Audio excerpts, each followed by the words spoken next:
The psychology of money. Chapter 1, no one's crazy. हर व्यक्ति जिंदगी में सोचता है कि वह क्रेजी नहीं है और वह मनी के बारे में सब कुछ जानता है। इसीलिए कुछ लोग शेयर्स में पैसे लगा देते हैं तो कुछ प्रोविडेंट फंड यानी कि पीएफ में। कुछ लोग पैसा कमाने के लिए नौकरी की खोज में निकलते हैं तो कुछ लोग इंटरप्रेन्योर बनना चाहते हैं। इसका मतलब है हर किसी की पैसे के बारे में सोच अलग है, लेकिन हर कोई खुद को समझदार समझता है। इसीलिए लेखक ने कहा है कि अपनी लिमिट समझें। उन लोगों को देखें जिन्होंने जिंदगी में गरीब होने के बावजूद पैसे बनाए हैं। देखें आखिर उन्होंने क्या किया है और उनसे प्रेरणा ले।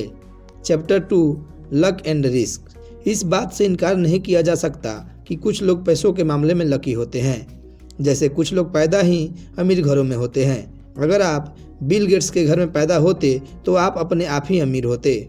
लेकिन दोस्तों, लक के साथ बुरी बात यह है कि इसे कोई कंट्रोल नहीं कर सकता और हम अमीर बनने के लिए लक के सहारे नहीं बैठ सकते।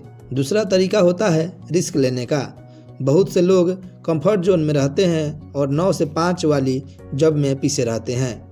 वहीं कुछ लोग अपना बिजनेस लगाकर अपने बॉस खुद बन जाते हैं, लेकिन बहुत से बिजनेस डूब जाते हैं। इसलिए रिस्क वाला रिस्क न लें, बल्कि बहुत सोच विचार करके और प्लानिंग के साथ कैलकुलेटेड रिस्क लें। Chapter 3, never enough.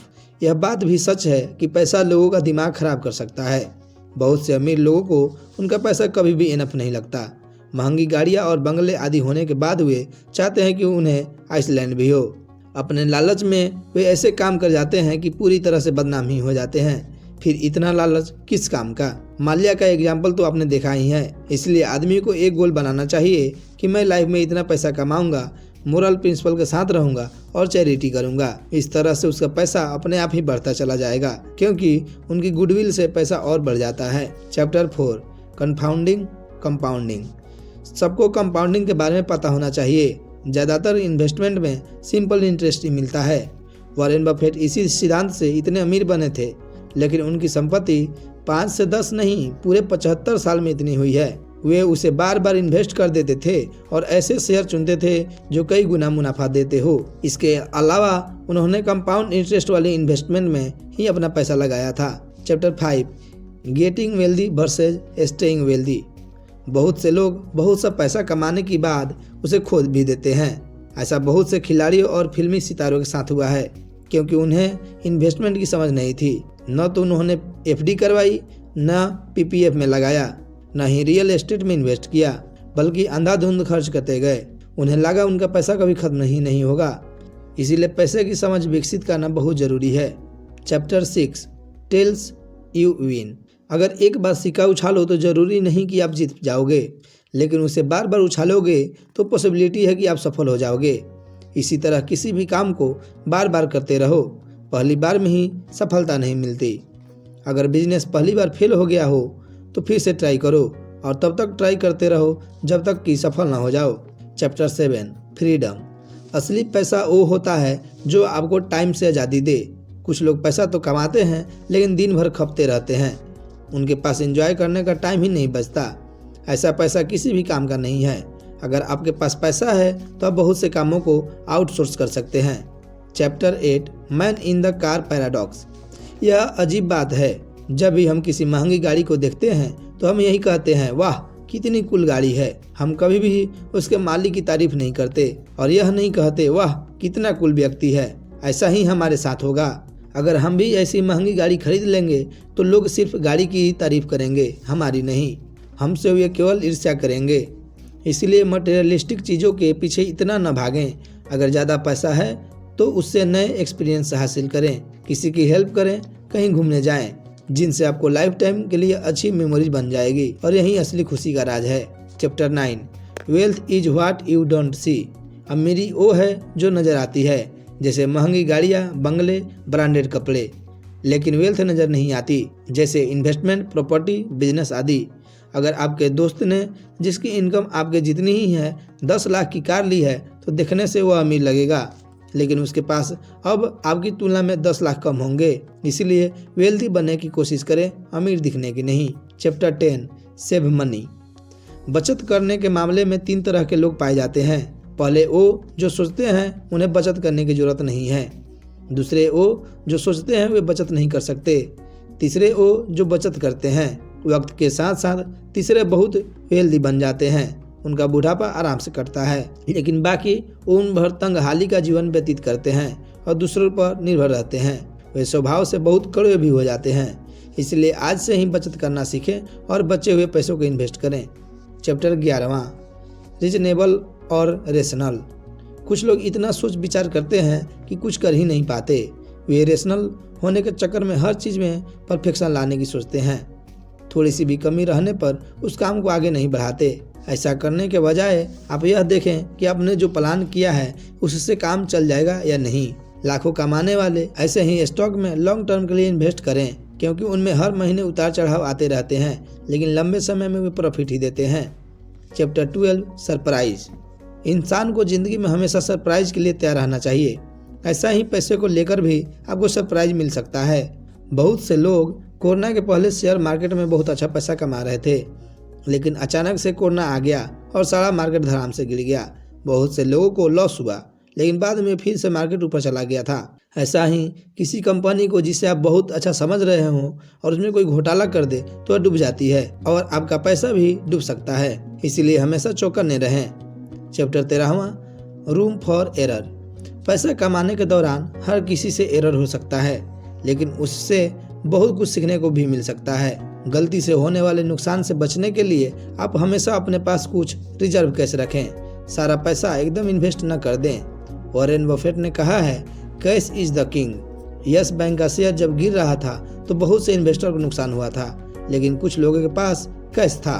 उन्होंने गिरे हुए दाम पर शेयर खरीद लिए और एवरेज कर दिया। इससे उनका नुकसान कम हो गया। इसलिए बुरे समय के लिए फंड जरूर रखें। चैप्टर 14वां, यू विल चेंज। वक्त के साथ हर इंसान बदल जाता है। शरारती बच्चा आगे चलकर एक जिम्मेदार इंसान भी बन जाता है और शरीफ बाद में बदमाश भी बन सकता है। ऐसे ही जो भी सपने और गोल हमने आज बनाए हैं, हो सकता है वे पूरे न हो, लेकिन फ्यूचर में हम कुछ नया भी कर सकते हैं। अपने पास्ट में न जीते रहें। यह न सोचे कि स्कूल या कॉलेज में आपके मार्क्स तो बहुत कम थे, आप अच्छे स्टूडेंट नहीं थे। इससे कोई फर्क नहीं पड़ता। आपका फ्यूचर आपके पास्ट पर निर्भर नहीं होता। आप जब चाहें अपना फ्यूचर बना सकते हैं। कोई भी कभी भी छोटा सा बिजनेस लगाकर लाखों करोड़ों कमा सकता है। जैसे कूलर कंपनी के ओनर सिर्फ चाय की फ्रेंचाइज लेकर करोड़ों कमा रहे हैं। इतना तो डॉक्टर्स भी नहीं कमाते। और चाय बेचने के लिए आपके मार्क्स किस काम आते हैं। इसीलिए समाज ने जो अनाप शनाप आपके दिमाग में भर रखा है उसे बाहर निकाल दें। चैप्टर 15वां, नॉथिंग्स फ्री। पैसे से ही पैसा बनता है, फ्री में कुछ भी नहीं आता। अगर आपको कुछ बड़ा करना है और आपके पास पैसे नहीं हैं तो पहले कुछ साल जॉब कर लीजिए। बहुत से सुपरस्टार कभी छोटी मोटी जॉब करते थे। उस पैसे से ही उन्होंने उचित ट्रेनिंग ली और पोर्टफोलियो आदि बनवाए। ऐसे ही बिजनेस के लिए भी पैसा चाहिए होता है। शुरू में बिजनेस शुरू कर सकते हैं जो कुछ हजार से ही शुरू हो सके, बाद में उसे स्केल अप कर सकते हैं। चैप्टर 16वां, यू एंड मी। पैसा कभी भी अकेले नहीं कमाया जाता। आपको हमेशा दूसरों की हेल्प लेनी ही पड़ेगी। अगर आप इन्वेस्टर हैं तो भी आपको दूसरे से डील करना सीखना होगा। जितना आप मी को इम्पोर्टेंस देते हैं उतना ही दूसरे यानी यू को भी दें। दूसरे की रिस्पेक्ट करें। अच्छे टैलेंटेड लोग हमेशा रिस्पेक्ट के भूखे होते हैं। उनके सामने अपनी ईगो न दिखाएं, तभी वे आपके लिए दिल से काम करेंगे। चैप्टर 17वां, द सीडक्शन ऑफ पेसिमिज्म। आशावादी होना अच्छा है। हर कोई हमें ऑप्टिमिस्टिक बनने के लिए कहता है, लेकिन ब्लाइंड ऑप्टिमिज्म किसी भी काम का नहीं होता। ये हमें ले भी डूबता है। कोई बच्चा पढ़ाई न करे लेकिन आशा रखे कि पास हो जाएगा तो क्या ऐसा होगा? अगर किसी में टैलेंट न हो और बॉलीवुड चला जाए तो क्या होप के भरोसे सफल हो पाएगा? इसलिए पेसिमिज्म भी जरूरी है। यह देखें कि कौन सा काम मुश्किल है या आसानी से नहीं होगा, फिर उसमें अपनी स्किल डेवलप करने के लिए लगातार मेहनत करें। इसीलिए ऑप्टिमिज्म और पेसिमिज्म में बैलेंस बनाकर चलें, तभी आप सफल होंगे। चैप्टर 18वां, when you will believe anything. हमारी कॉग्निशन यानी समझने की शक्ति में हमेशा एरर होता है। जैसे बहुत से लोग जो न्यूज में सुनते हैं उसे सच ही मान लेते हैं, जबकि उसमें से ज़्यादातर चीज़ें मैनिपुलेट की गई होती है। ऐसे ही न्यूज़पेपर में कई बार कंपनीज गलत लेख भी पब्लिश करवा देती है ताकि लोग उनके शेयर खरीद सकें। बाद में ये डूब जाते हैं। इसलिए हर चीज़ पर आंख बंद कर विश्वास न करें। खुद कंपनी की बैलेंस शीट आदि डॉक्यूमेंट एनालाइज करें। चैप्टर 19वां, ऑल टुगेदर नाउ। इस चैप्टर में ऊपर दिए गए चैप्टर्स को समराइज किया गया है और कुछ टिप्स दिए गए हैं। हमेशा हम्बल रहें, ईगो न पालें, ऐसे फाइनेंशियल डिसीजन लें जिनसे आपको मेंटल पीस मिले। टाइम की पावर को समझें, एकदम से कोई रिच नहीं बनता। फेलियर को एक्सेप्ट करना सीखें, कभी हिम्मत न हारें। इन्वेस्टमेंट की आदत बनाएं, रिच होते हुए भी साधु की तरह शांत रहें। चैप्टर 20वां कन्फेशंस। इस चैप्टर में ऑथर ने यंग लोगों के लिए कुछ सुझाव दिए हैं। पूरी सैलरी मौज मस्ती में न उड़ा दें, हमेशा अपने खर्चे कम रखें। लोएस्ट कॉस्ट चीज़ों में खुशी ढूंढें, जैसे एक्सरसाइज, रीडिंग, लर्निंग, हॉबीज आदि। कभी भी कर्ज लेकर घर न खरीदें, पहले उसकी एफडी करके कुछ सालों तक बढ़ने दें। इन्वेस्टमेंट की आदत डालें, अपने बच्चों के लिए उचित प्लान या फंड में इन्वेस्ट करें ताकि बाद में उनकी पढ़ाई या शादी में काम आए। उम्मीद है यह वीडियो आपको पसंद आई होगी। इसे लाइक करें, शेयर करें और कमेंट करें। और आप हमें यह भी बता सकते हैं कि आप अगला बुक समरी किसकी चाहते हैं। Thank you.